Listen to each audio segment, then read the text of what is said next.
It's almost 3 years since my next guest was at Ariana Grande's concert when the terrorist attack took place at Manchester Arena. 14-year-old Freya Lewis was left very, very badly injured and her best friend Nell was killed. Well, after raising £70,000 for the NHS, Freya is now releasing her first book, and it's basically a thank you to the NHS for saving her life. And Freya joins me now. Freya, it's so good to see you, always good to see you. And the book is what makes us stronger. And it really is, it's kind of like a love letter to the NHS, isn't it? Yeah. I talk so much about the hospital that saved me and cared for me, which was Royal Manchester Children's Hospital. And I think it's a perfect way to thank them and appreciate them and tell the world how amazing they were. How was it for you, though, writing this book? Because you had to revisit some unimaginable dark times, not just what happened, but the aftermath, where you had such a lot of operations. It was so hard for you. Was that difficult to write about? So I worked with a professional ghostwriter, Amisha Desai, and I became really close with her, and we sat in my conservatory and talked about everything, and I just opened up. So in some ways it was really hard because it did feel like I was reliving everything, but it was such a relief to get everything off of my shoulders and just talk about it and be open. Yeah, I know, I can understand that completely. And if you've got somebody that you really trust and that you can talk to, then actually it's not as traumatic, I suppose, as it could have been. Now, your family started a blog for you when you were in hospital so that you would know exactly what had happened. And was that really where the idea of the book came from, because you had all this information anyway? Yeah, so somebody said to us that all the blog posts that my dad did to update everyone when I was in hospital should be compiled into a book because they were so good.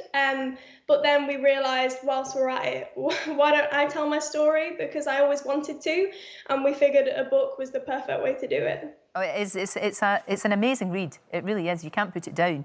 And what really struck me was that you've dedicated it to Nell, to your best friend who was killed that night. You say, "For my beautiful Nell, who will stay in my heart forever." And you two were the best of friends. And afterwards, I know that you got some possessions back. You managed to get back a bag with a few things in it that meant an awful lot to you. Yeah, Manchester Police gave me back my bag from the night of the 22nd of May, and it still had a lipstick in it that Nell used on the night. So that was incredibly special to me, and it still stands there proudly right at the front of my makeup collection. So that was just the smallest thing back to me, but it meant so much. Yeah, I can appreciate that, of course it's going to. 3 years down the line, there you are, looking absolutely beautiful, but you have gone through such a lot, my love. You really have. How are all of your injuries, and how are you coping? I'm all okay. I had my last surgery in July, which was scoliosis spinal surgery.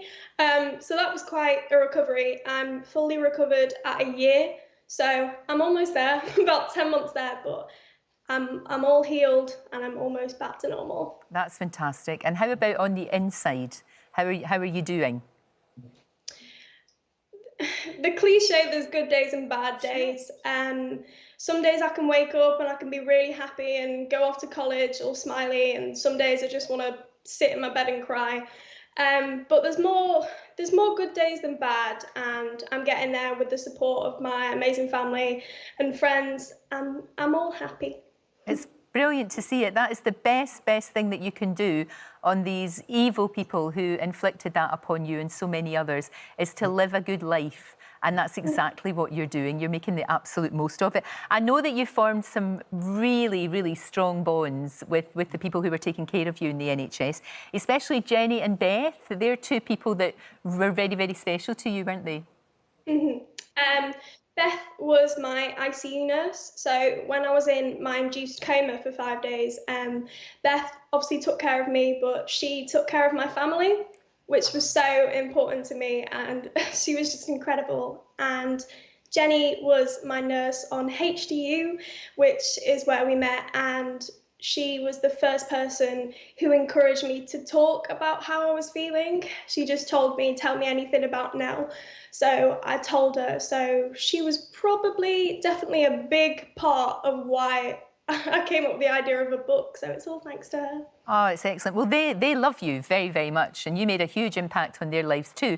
And they wanted to give you this message. This is from Jenny and from Beth. Hi Freya, just wanted to say a massive congratulations on the launch of your book this week. I've had the privilege of reading it, and I can truly say that it is written from your heart and people are going to take a lot of inspiration from it. And I hear July is going to hopefully bring an end to all your surgery, so another massive milestone achieved there, so well done. Lots of love as always to you and your beautiful family. Just wanted to say a huge congratulations on the release of the book. I'm so excited for you and really, really proud. I know that it's almost a year since your last surgery as well, and I know that wasn't the easiest recovery, but you've been so strong and I'm so proud of you every single day. Hope to see you soon. Lots of love. Oh, Freya, what amazing women. That is so lovely. Thank you.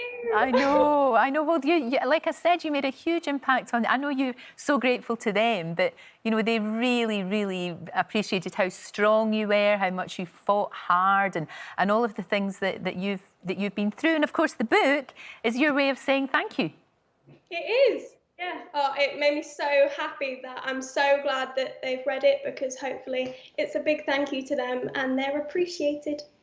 So, Freya, you strike me as a young woman who already, you know, you're only 17, you've got this book under your belt that's out this week. For the future, what's the dream? I've always loved acting ever since I was younger. So I think the dream is to just make myself happy and do anything to do with acting, because I've always wanted to be an actress. Fabulous. Right, OK, when you win the Oscar and the Emmy and the BAFTA, and I think you will, you know, I think you're the kind of person that just will do what, she'll set a goal and just go for it. It's been an absolute joy to talk to you. It really has. You stay safe, and thank you. And congratulations on a remarkable book. Thank you, Freya. Thank you so much. And Freya's new book, What Makes Us Stronger, is out tomorrow. And Hilary, as we said, it is like a love letter to the NHS. It's kind of, you know, it details very much what happened that night in Manchester nearly 3 years ago, but also how the NHS helped above and beyond. We saw the nurses, we saw them, you know, we saw them. What a beautiful and eloquent young lady. I mean, and to write a book, that is a form of therapy after what she's been through. And, you know, I just wonder how you equate in your philosophy of life, when you've seen the very worst of humanity and the very best, what your outlook is. But clearly it's very positive. She's written this amazing book, which I look forward to reading. Oh, it's brilliant. And, it's absolutely brilliant, Hilary. You know, it really is. fantastic. She's a wonderful, wonderful young woman.